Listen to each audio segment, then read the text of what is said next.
నమస్కారం. Anime bye ఛానల్కి స్వాగతం. మహాభారతం చదివిన తర్వాత జైమిని మహర్షికి వచ్చిన 4 సంచలన సందేహాలు, వాటికి సమాధానం కోసం ఆయన వింధ్య పర్వతాల వద్ద ఉన్న 4 జ్ఞానబోధ చేసే పక్షుల దగ్గరకు వెళ్లడం మనం మొదటి భాగంలో చూశాం. ఆ పక్షుల దగ్గరకు వెళ్లిన జైమిని మహర్షి తన మనసును తొలిచేస్తున్న మొదటి ప్రశ్న అడిగాడు. ఓ పక్షి శ్రేష్ఠులారా, సృష్టిని శాసించే ఆ మహావిష్ణువు నిర్గుణుడు కదా? అణువణువున నిండి ఉండే ఆ సర్వశక్తిమంతుడు ఒక సాధారణ మనిషిలా తల్లి గర్భంలో ఎందుకు జన్మించాడు? పాపపుణ్యాలకు అతీతుడైన భగవంతుడికి కూడా కర్మబంధాలు అంటుకుంటాయా అని అడిగాడు. దానికి ఆ పక్షులిచ్చిన సమాధానం వింటే మన రోమాలు నిక్కబొడుచుకుంటాయి. రండి, ఆ అద్భుతమైన సమాధానం ఏమిటో తెలుసుకుందాం.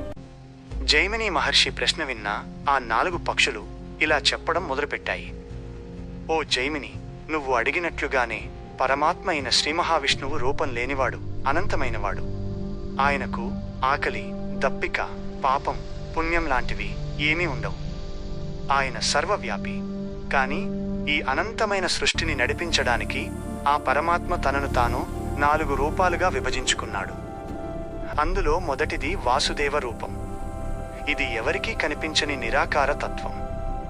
రెండవది సంకర్షణ రూపం, అంటే ఈ లోకాన్ని మోసే ఆదిశేషుని తత్వం. మూడవది ప్రద్యుమ్న రూపం, ఇది సృష్టిని పాలించే తత్వం. ఇక 4వది అనిరుద్ధ రూపం. ఈ అనిరుద్ధుడే నీటి మీద శయనించి ఈ సృష్టిలో ధర్మాన్ని రక్షిస్తూ ఉంటాడు. ఇక దేవుడు మనిషిగా ఎందుకు పుట్టాలి అనే నీ అసలు ప్రశ్నకు వద్దాం. రాక్షసులు ఘోరమైన తపస్సులు చేసి బ్రహ్మదేవుడి నుండి విచిత్రమైన వరాలు పొందుతారు. ఉదాహరణకు రావణాసురుడు నాకు దేవతల వల్ల గాని జంతువుల వల్ల గాని మరణం రాకూడదు అని వరం అడిగాడు. అలాగే హిరణ్యకశిపుడు మనిషి వల్ల గాని జంతువు వల్ల గాని మరణం వద్దు అన్నాడు. భగవంతుడు తలుచుకుంటే వాళ్లను ఒక్క సెకనులో బూడిద చేయగలడు. కానీ ఆయన తాను సృష్టించిన ప్రకృతి నియమాలను, బ్రహ్మదేవుడిచ్చిన వరాలను ఎప్పుడూ ఉల్లంఘించడు. ఆ వరాలను గౌరవిస్తూనే ఆ రాక్షసులను సంహరించడానికి ఆ దేవుడు వాళ్ళు అడిగిన లొసుగుల ద్వారానే జన్మ తీసుకుంటాడు. మనిషి చేతిలో చనిపోవాలి అని రాసి ఉంటే సామాన్య మనిషిగా శ్రీరాముడై పుట్టాడు. మనిషి జంతువు కాకూడదు అంటే నరసింహుడై పుట్టాడు. అంటే దేవుడు అవతారం ఎత్తేది కర్మ వల్ల కాదు, ధర్మాన్ని కాపాడటం కోసం మరియు భక్తులను రక్షించడం కోసం. దీనినే లోక కళ్యాణం అంటారు. ఇక భగవంతుడికి కర్మబంధాలు అంటుకుంటాయా?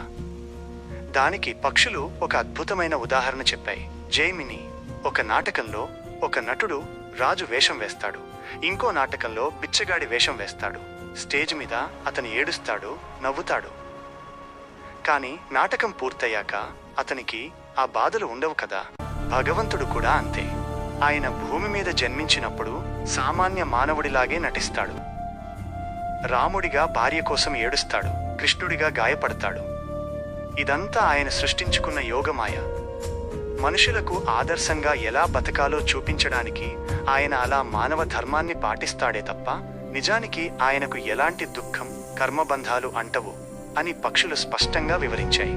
ఆ పక్షులు చెప్పిన సమాధానం విన్నాక జైమిని మహర్షి మనసులోని మొదటి పెద్ద భారం దిగిపోయింది. దేవుని అవతార రహస్యం ఆయనకు సంపూర్ణంగా అర్థమైంది.